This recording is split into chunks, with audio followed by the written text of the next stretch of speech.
하나님을 말씀으로 만나시기를 축복합니다. 아멘. 예. 오늘 제목은 선악과 나무와 생명나무, 이렇게 제목을 잡았습니다. 지난 주일에 여러분에게 말씀을 드린 것은 티끌로 돌아가라, 이런 말씀을 드렸어요.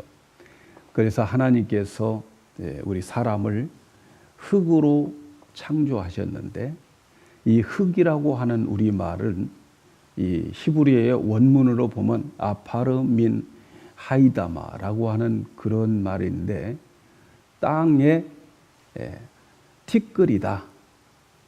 그러니까 우리를 땅의 티끌로 만든 존재가 우리 사람입니다. 우리 몸을 구성하고 우리를 구성하는 재료는 뭐 금도 아니고 보석도 아니고 돌도 아니고 티끌이다, 이렇게 말씀을 드렸어요. 그런데 티끌로 사람을 만들어 놓고 그 코에 생기를 부어 넣으니까 생명, 살아있는 존재가 되었다, 이렇게 말씀을 드렸어요. 하나님께서 인간을 구성하는 재료를 이렇게 티끌로 쓰는 것은 우리 인간은 절대적으로 하나님의 은혜로 사는 존재다. 하나님의 은혜가 떨어지면 우리는 존재 가치가 없는 그러한 사람이 바로 우리다 라고 말씀을 드렸어요. 그래서 하나님께서는 창조할 때부터 우리 인간은 하나님의 은혜로 살도록 그렇게 창조하셨습니다. 그래서 은혜가 아니면은 우리는 그저 땅에 티끌만도 못해요. 사실 어떤 표현을 보면은 티끌, 재, 똥더미, 이렇게 표현을 해요. 하나님의 은혜가 없으면 아무것도 아니라는 거지요. 그래서 인간은 하나님 앞에 늘 나약한 존재로, 하나님 앞에서 늘 없음의 자리에 우리가 있을 때에 바로 그 자리가 축복의 자리예요. 그래서 티끌로 돌아가는 그 자리, 하나님 없으면 나는 아무것도 아닙니다 라고 하는 그 자리가 성경은 복 있는 자리라, 이렇게 말씀합니다. 그래서 하나님은 티끌로 되어져 있을 때에, 그리고 하나님을 전적으로 의지할 때에 에덴 동산에 살게 하시고, 그리고 그 에덴 동산에 사는 그 티끌에게 하나님은 초자연적인 은혜를 주시고, 그리고 영원한 생명을 주실 계획으로 하나님은 창조하시고 창조 역사가 이렇게 시작하는 거예요. 그런데 인간은 이 선악과를 먹음으로 인해서 없음의 자리에서 있음의 자리로 올라와서 하나님 흉내를 내고 살아가게 되는 거예요. 그래서 자기의 주인이 되어가지고 하나님의 흉내를 내면서 자기 힘으로 얼마든지 선과 악을 구별하면서 판단하면서 비판하면서, 그리고 그것을 행하려고 하면서 이 하나님 자리를 흉내내고 있는 거예요. 그래서 하나님의 은혜가 단절되어 버리고 영원한 생명을 공급받을 수 없는 그런 상태로 되어 버린 거예요. 그러나 하나님의 사랑은 중단이 없어요. 끝이 없어요.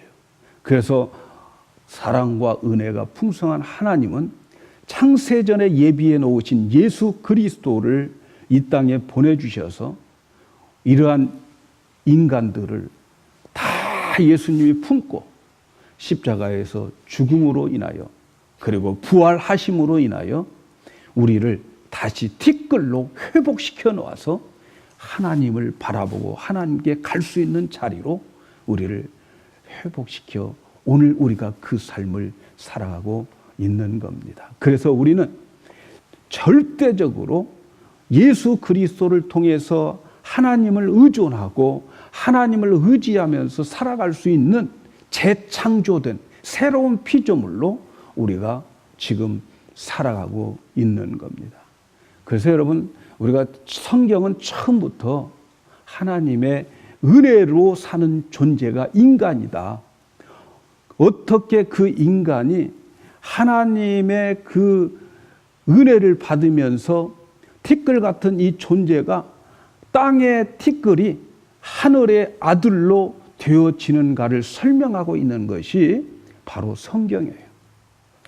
그래서 기독교는 이 하나님의 은혜이고 또 기독교 자체는 은혜의 종교입니다. 그래서 천국에 가면 어떤 사람이 천국에 가 있냐면 하나님의 은혜를 많이 받아가지고 그리고 그곳에 가서 하나님의 은혜를 찬양하고 찬송하고 감사하고 기뻐하는 자들의 모임이 이제 천국이 될 거란 말이죠. 믿습니까? 그래서 이 땅에 살아가면서 하나님의 은혜를 굉장히 많이 받은 사람일수록 더 하나님을 찬양하는 거예요. 더 하나님을 영광을 돌리는 거예요. 그래서 기독교는 무엇을 행해서 하나님을 도와드리고 하나님 편에서 뭘 하고 그렇게 가는 그러한 종교가 기독교 아닙니다. 무엇을 행하여 하나님을 기쁘게 할 수가 없어요. 피조물이 하나님을 모든 것을 자기의 생명을 다 쏟아도 결국은 하나님의 은혜와는 비교가 안 되는 거예요. 만일 우리가 무엇을 행할 때에 우리가 구제를 하고 전도를 하고 봉사를 하고 예배를 드릴 때에 은혜를 모르고 하는 모든 것은 하나님 앞에서는 아무것도 아닌 거예요. 그 은혜를 알고 봉사해야 되고 그 은혜를 알고 전도해야 되고 그 은혜를 알고 예배를 드릴 때에 이 예배가 하나님이 받으실 만한 예배가 될 줄로 믿습니다. 그래서 은혜를 알고 행하지 않는 것은 하나님 앞에서는 아무것도 아니에요. 오히려 육신의 생각과 마음으로 한 것은 하나님과 원수가 된다. 이렇게 말씀합니다. 우리가 읽은 말씀에 이 에덴 동산에 창설하시고 거기에 아담과 하와를 살게 하고 그리고 거기에 선악과 그리고 생명과 나무를 그곳에 심었다. 이 에덴 동산 자체가 바로 하나님의 은혜의 동산입니다.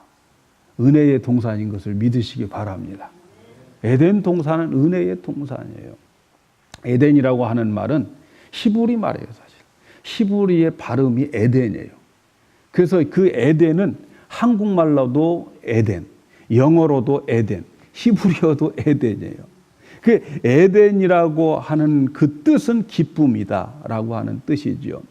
그런데 하나님께서 이 에덴의 동산을 만들었다. 에덴 동산이라고 하는 그 말은 이 간이라고 하는 히브리 말을 쓰는데 울타리를 치다라는 말이에요.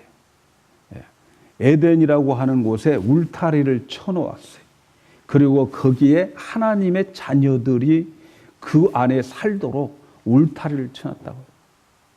그래서 이 간이라고 하는 이 히브리 말을 이 헬라어로 이렇게 바꿔가지고 쓸 때는 이 헬라어에 파라데이소스, 그 낙원이라고 하는 말을 써요. 그래서 신약 성경에는 낙원이라는 표현을 우리 많이 쓰고 있어요. 그러니까 에덴 동산이라고 하는 것은 하나님의 백성들만 살 수 있도록 이렇게 울타리를 쳐놓은 그러한 동산이에요. 그리고 이 에덴의 동편에 이 에덴 동산을 창설하시고 창설했다라고 하는 그 말은 이 원래의 그 의미는 심다라는 거, 플랜트. 그래서 창설하셨다라고 하는 말은 심었다라는 그런 뜻이 있는데 뭘 심었어요? 우리가 아는 대표적인 이 나무 두 그루가 있어요. 어떤 나무? 생명나무 그리고 선악과 나무를 심었다. 그래서 창세기 2장 9절에 보니까 여호와 하나님이 그 땅에서 보기에 아름답고 먹기 좋은 나무가 나게 하시니 동산 가운데는 생명나무와 선악을 알게 하는 나무도 있더라. 생명나무와 선악을 아는 나무를 에덴 동산의 중앙에 심어 놓았어요. 그 에덴 동산의 중앙에 그 두 나무를 심어 놓았다라고 하는 것은 어느 곳에 있어도 그 두 나무를 볼 수 있도록 만들어 놨어요. 그러니까 어느 곳에 가도 이 두 나무는 다 볼 수 있도록 하나님이 중앙에 그 두 나무를 심어 놓았어요. 그래서 하나님께서 이 동산에 두 나무를 심은 것은 하나님께서 이 두 나무를 통해서 어떻게 하나님의 나라를 완성해 나가고 또 어떻게 이 어떤 원리로 이 하나님의 나라를 움직일 것인가를 이 두 나무를 통해서 이제 보여주고 있는 거예요.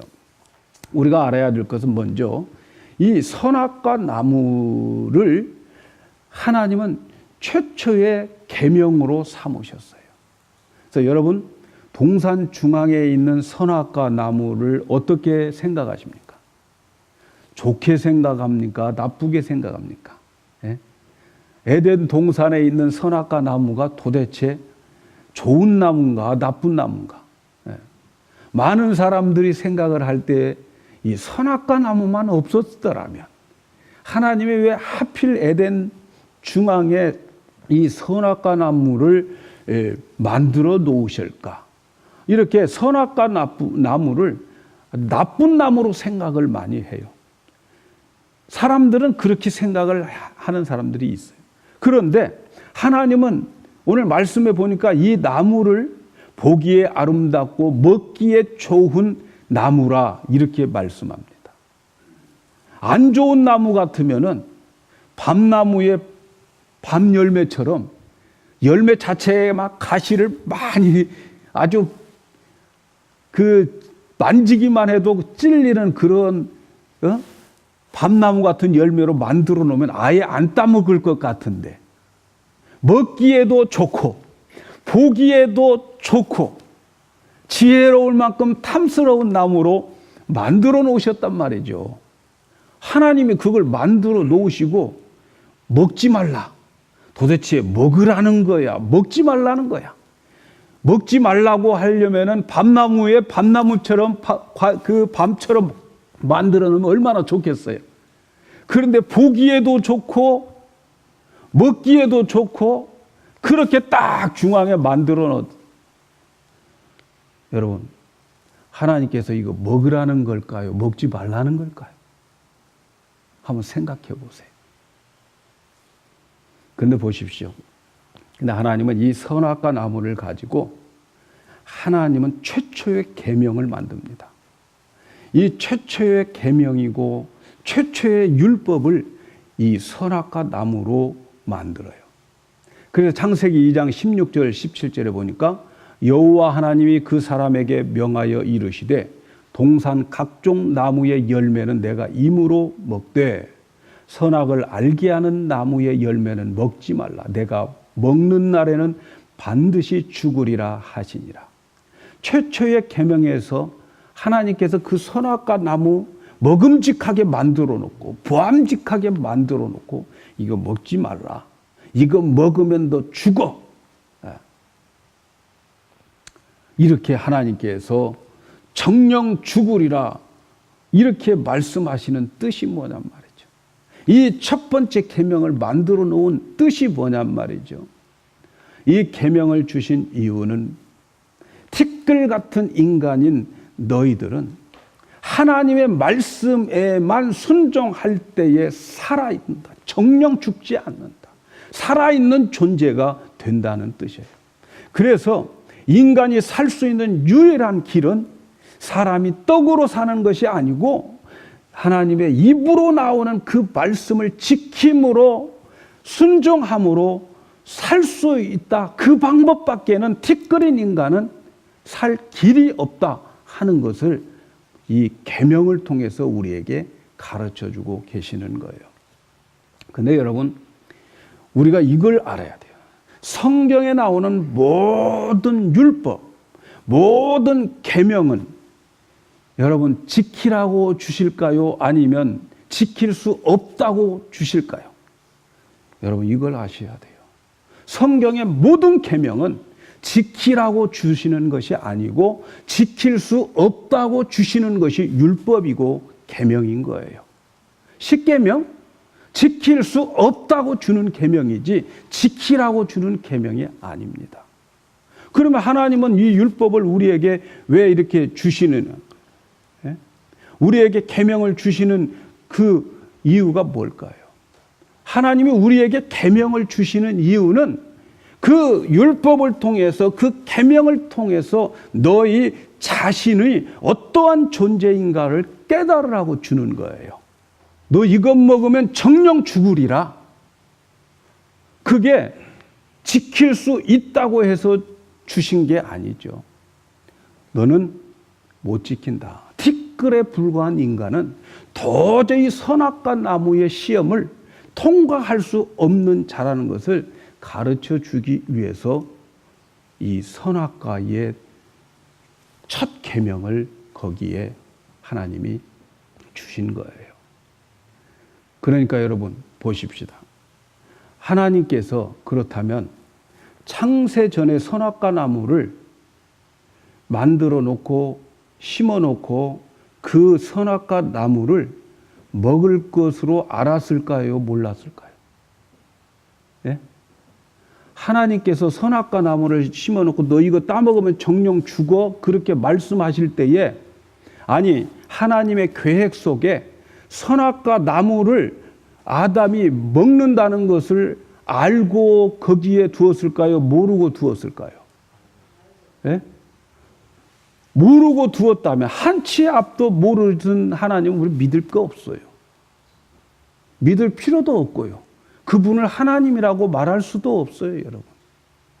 그러니까 하나님께서는 따먹을 줄 알면서 선악과를 심어 놓은 것은 하나님 알고 계셨는데 그렇게 선악과 나무를 심어 놓고 거기에 계명을 주신 것은 너의 존재가 너는 뭐라고? 티끌에 불과한 존재다.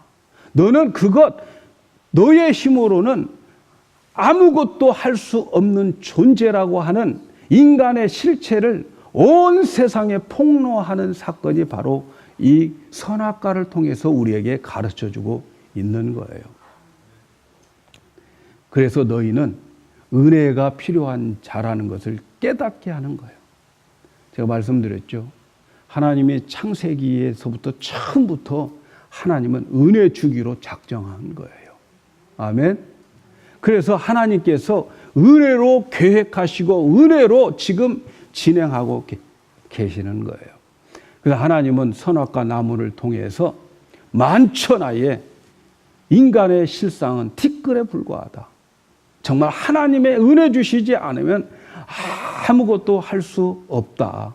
이것을 지금 가르쳐 주고 있는 거예요. 그래서 하나님의 은혜로 하나님의 방법으로 택한 백성들에게 하나님께서 생명나무 열매를 먹게 해서 이제는 에덴 동산이 아니고 하늘에 있는 새하늘과 새 땅에서 생기를 부어 넣는 그 생기 있는 자가 아니라 하나님의 생명을 하나님의 방법으로 티끌에게 넣어 주어서 하나님의 아들로 삼아 가겠다고 하는 힌트를 지금 이 에덴 동산에서 주고 있는 거예요. 아멘. 그래서 하나님의 방법으로 생명나무를 먹게 하겠다는 거예요. 자, 그런데 하나님의 방법이 뭡니까? 하나님의 방법이 어떻게 해서 생명나무를 먹게 하겠다는 거예요? 하나님의 방법은 예수 그리스도를 통해서 생명나무를 먹게 하시겠다는 거예요. 누구를 통해서? 예수 그리스도를 통해서. 그래서 여러분, 모든 율법은 예수님에게로 인도하게 되어 있어요. 모든 율법은 예수님에게로 가는 다리의 역할을 하는 거예요. 그래서 갈라디아서 3장 24절에 보면 이같이 율법이 우리를 그리스도께로 인도하는 초등교사가 되어 우리로 하나님의 믿음으로 말미암아 의롭다함을 얻게 하려 함이라. 자, 율법이 우리를 누구에게도 인도하는 초등교사, 옛날 성경에는 몽학 선생이라고 그러는데 잘 학교까지 데려다주는 그런 선생, 몽학 선생인데 율법이 바로 그 몽학 선생이라는 거예요. 그래서 율법은 누구에게로 인도하게 하는 거예요? 예수님에게로 인도하게 하는 거예요. 모든 계명은 결국은 예수님에게로 인도하는 거예요. 그래서 계명을 주시는 것은 계명을 지킬 수 없다. 나의 연약함을 알게 하고 내가 얼마나 연약한 자인가, 내가 죄를 지어 사망의 존재로 되어 있는 자라는 것을 알게 하고, 그리고 그 죽음 앞에 섰을 때에 비로소 생명나무를 찾게 되는 거예요. 여러분, 건강할 때는 생명 안 찾습니다, 여러분. 더 내가 오래 살 것 같을 때는 생명 찾아요? 안 찾습니다. 근데 여러분, 생명나무는 바로 예수님인데 언제 예수님을 찾아요? 네? 생명나무가 누구라고? 예수 그리스도예요. 그래서 에덴 동산의 생명나무가 예수 그리스도예요. 그래서 에덴 동산에서 예수님을 보셔야 돼요. 만나셔야 됩니다. 아멘. 내가 길이요 진리요 생명이고, 또 예수님께 나는 부활이요 생명인 그 예수님이 에덴 동산에 계셔요. 그래서 에덴 동산에 계실 때에 그 생명나무이신 예수님에게로 이끌어 가는데, 언제 예수님에게로 가느냐, 언제 생명나무를 찾게 되느냐? 자기가 죽게 되었다는 것을 알 때, 자기가 죽게 되었다고 하는 것을 알 때에, 아, 이제 나는 죽네? 그때에 살려주세요 하는 것이 바로 뭐예요? 인간이에요. 티끌이에요, 티끌. 그런데 그 전에는 살려주세요 하지 않아요. 자기 힘으로 살겠다는 거예요.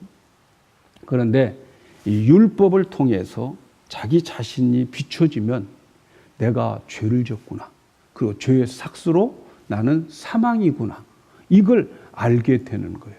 그때에 이 죽음을 누가 해결해 주냐, 누가 내 생명을 주냐, 이때에 비로소 생명의 필요성을 알게 되는 거예요.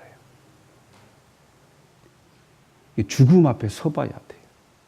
그래서 예수님의 비유 가운데에 어떤 사람이 예루살렘에서 여리고로 가다가 강도를 만났어요.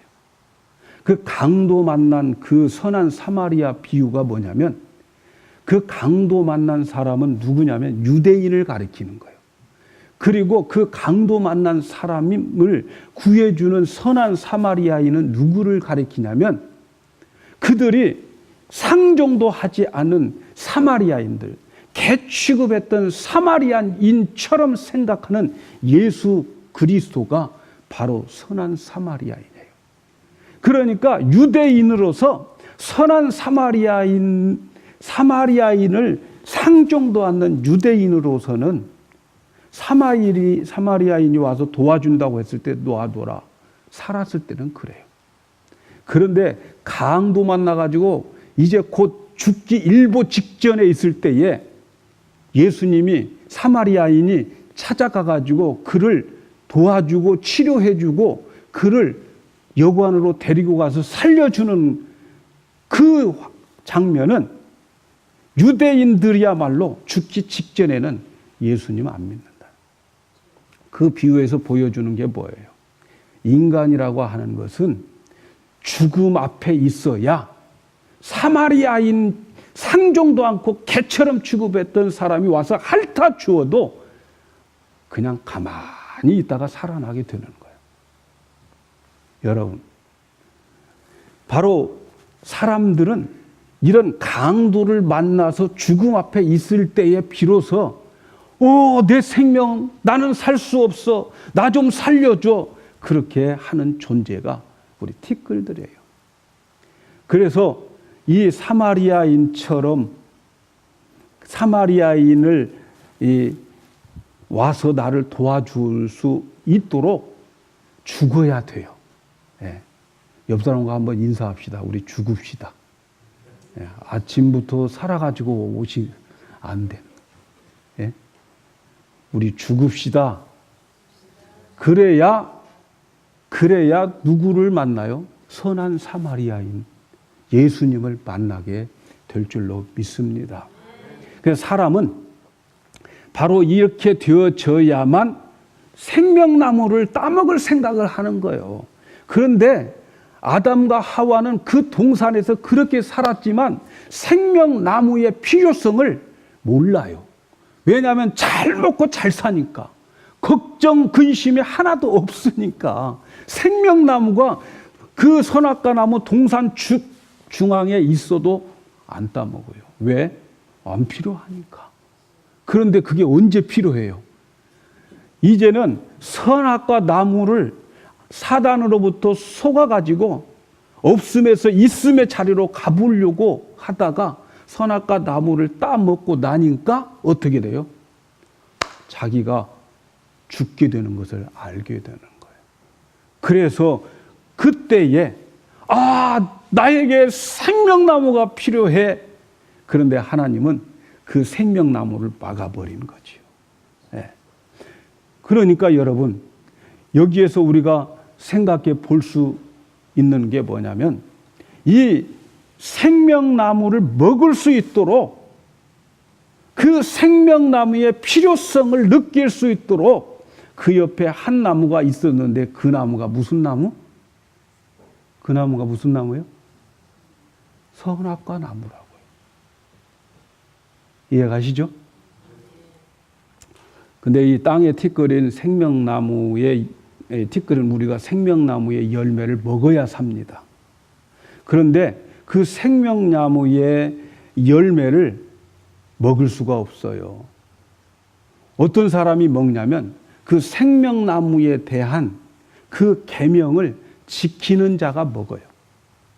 근데 인간은 못 지켜요. 그래서 먹을 수가 없어요. 생명나무를 먹어야 되는데 먹을 수가 없어요. 왜 못 먹느냐? 요한계시록 2장 7절에 보면 이렇게 말씀해요. 귀 있는 자는 성령이 교회들에게 하시는 말씀을 들을지어다. 이기는 그에게 내가 하나님의 낙원에 있는 생명나무의 열매를 주워 먹게 하리라. 이기는 그에게 내가 하나님의 낙원, 이 하나님의 낙원을 동산이라고 그랬어요. 거기에 있는 생명나무를 먹게 하리라. 누가 먹어요? 이기는 자가 먹어요. 뭘 이겨요? 선악과 나무의 시험을 이기는 자, 통과하는 자가 그 생명나무를 먹게 돼요. 그러니까 동산 중앙에 있는 열매는 반드시 이 시험을 이겨야 그 생명나무를 먹을 수 있어요. 그런데 아담과 하와는 이기지 못했어요. 졌어요. 사단에게 넘어갔어요. 계명을 지키지 못했어요. 결국은 인간은 죽게 되는 거예요. 그래서 에덴 동산의 선악과 나무는 죽이게 하는 나무예요. 자기 자신이 어떤 존재를 알게 하고, 그리고 그 계명 앞에 자기가 죽음을 알고, 그런 나무가 선악과 나무고, 그리고 생명나무는 살리는 나무가 되어버리는 거예요. 결국 에덴 동산에서 선악과 나무와 생명나무는 죽이고 살리는 십자가를 만드는 재료가 되어지는 거예요. 그래서 여러분, 마태복음 4장에 보면은, 마태복음 4장에 예수님이 그 사탄이 예수님에게 와서 시험하는 장면이 나와요. 예. 보암직하고 먹음직하고 지혜로울 만큼 탐스러운 똑같은 환경만 다르지만 내용은 똑같은 시험을 하게 만들어요. 근데 그 예수님은 이 선악과의 시험을 이기십니다. 그래서 생명나무를 먹게 되고, 그 이기신 예수님이 우리를 다 자신이 품고 이제 십자가에서 죽고 부활함으로 인하여 오늘 우리에게도 예수 그리스도를 통해서 생명나무 열매를 먹게 만들었습니다.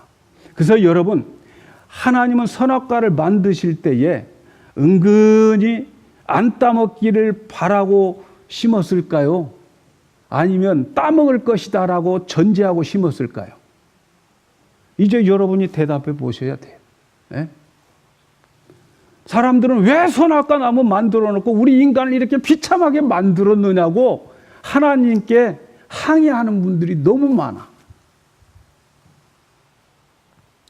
따먹을 줄 알고도 심었어요. 인간이 죄를 짓는 것을 알고도 만들었어요. 선악과를 통해서 얼마나 인간이 나약한 존재인지를 깨달아서 하나님의 은혜로 살 수밖에 없는 존재라고 하는 그 인간의 실체를 만천하에 가르쳐주고 있는 것이 바로 뭐예요? 선악과입니다. 그래서 선악과는 좋은 나무예요. 그래서 하나님이 보시기에도 좋고 먹기에도 좋고 또 지혜로울 만큼 탐스러운 나무라고 말씀하는 거예요. 하나님이 만드신 것 중에서 은혜가 없는 게 하나도 없습니다, 여러분. 여러분, 에베소서 1장 4절에 보면은 이런 말씀이 있어요. 곧 창세 전에 그리스도 안에서 우리를 택하사 우리로 사랑에서 그 앞에 거룩하고 흠이 없게 하시려고 그의 기쁘신 뜻대로 우리를 예정하사 예수 그리스도로 말미암아 자기의 아들들이 되게 하셨으니, 왜 하나님께서 창세 전에 우리를 하나님의 아들로 만들어 놓고 시작한 게 창세기입니다. 왜 그런데 하나님께서 아들로 그냥 만들어 놓으면 되지 왜 그리스도를 통해서 아들이 되게 했냔 말이죠. 왜 예수를 통해서 아들이 되게 했어요? 창세 전에, 죄짓기 전에 하나님은 인간을 그리스도 안에서 아들이 되게 만들었어요. 예수 안에서 아들이 되게 만들었어요. 왜 그렇게 만들었을까? 예수라고 하는 이름이 뭡니까? 예수라고 하는 이름의 뜻이 뭡니까? 마태복음 1장 21절에 보면 아들을 낳으리니 이름을 예수라 하라.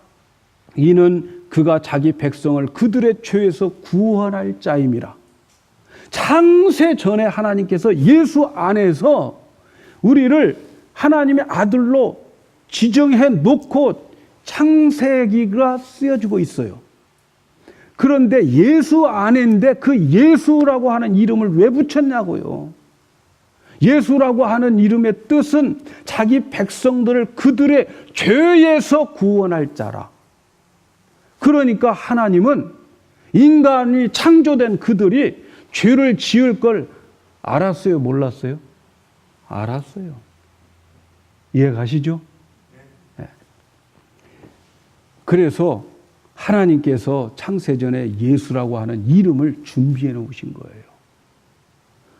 왜냐하면 예수님은 모든 죄에서 구원할 자이기 때문에 하나님이 창조해서 하나님과 사랑과 은혜를 깨달아 알아야 할 피조물에게는 그런 존재가 되어질 때에 비로소 하나님의 사랑과 하나님의 은혜를 알게 되고 그 은혜를 체험하게 되기 때문에 그런 거예요. 그래서 에덴 동산은 이 우리들에게 인간의 문제를 만들어내는 트러블 가든이 아니고 거기는 은혜의 동산입니다. 오늘 이 설교를 듣는 여러분들은 에덴 동산이야말로 은혜의 동산이라고 믿으셔야 됩니다. 그래서 하나님이 주시는 모든 것은 다 은혜입니다. 그래서 우리가 그 은혜를 알고 그 은혜에 감사하고 기뻐하고 찬송하는 거예요. 그러므로 선악과는 하나님의 백성들을 은혜가 되게 하고 은혜로 살게 하는 힌트를 주고 있어요. 그래서 하나님은 우리의 행위와 상관없이 티끌이 되어진 우리를 전적으로 하나님만 바라보고 하나님만 의지하고 하나님의 은혜만을 기다리면서 살아가는 종교가 기독교고 이게 기독교의 본질이라고요. 그러므로 여러분, 우리는 신앙생활을 하면서 은혜를 깨달으셔야 돼요. 은혜를 깨달아야 될 줄로 믿습니다. 네? 은혜를 받아야 돼요. 하나님이 오늘 나에게 모든 환경은 은혜로 주신 것임을 고백해야 됩니다. 근데 은혜로 고백해요, 여러분? 맨날 불평, 불만. 맨날 하나님 앞에 뭐가 그렇게 불평, 불만이 많고 이웃에게 뭐가 그렇게 불평, 불만이 많아요. 하나님이 주신 모든 것은 은혜로, 진리로 깨달을 수 있는 영안이 뜨여지기를 주님의 이름으로 축복합니다. 여러분, 누가 하나님의 은혜를 받은 자입니까? 바울은 나의 나됨은 하나님의 은혜라고 고백했어요. 그런데 바울은 마지막 그의 깊은 신앙, 바울이 디모데 전후서를 쓸 때에 그는 거의 순교 직전에 쓴 사람이에요. 그는 그 순교 직전에 그는 어떤 고백을 한지 아십니까? 나의 나됨은 하나님의 은혜라고 고백하는 그가 어떻게 고백하고 있느냐? 디모데전서 1장 14절 이하에 보니까 우리 주의 은혜가 그리스도 예수 안에 있는 믿음과 사랑과 함께 넘치도록 풍성하였도다. 미쁘도다 모든 사람이여 받을 만한 이 말이여 그리스도 예수께서 죄인을 구원하시려고 세상에 임하셨다 하였도다. 죄인 중에 내가 괴수라. 은혜 받은 사람의 고백은, 깊은 신앙의 영성에서 나오는 고백은 나는 죄인 중에 괴수라는 거예요. 바울은 하나님의 은혜가 넘치고 풍성했다고 그래요. 그런 은혜를 받은 자였어요. 그런데 그 은혜를 받으면 받을수록 이 선악과 남원을 통해서, 율법을 통해서 나의 자신을 보면 볼수록 더 죄인 중에 괴수니까, 이 죄인 중에 괴수가 하나님의 은혜를 받고 천국에 갔단 말이죠. 천국에 가서 누가 하나님을 가장 찬양하고, 누가 하나님을 가장 기뻐하고, 누가 하나님을 가장 감사할까요, 여러분? 내가 죄인 중에 괴수인데 그 하나님의 은혜로 내가 여기에 왔다고 고백하는 그 자가 천국에서 큰 자가 될 줄로 믿습니다.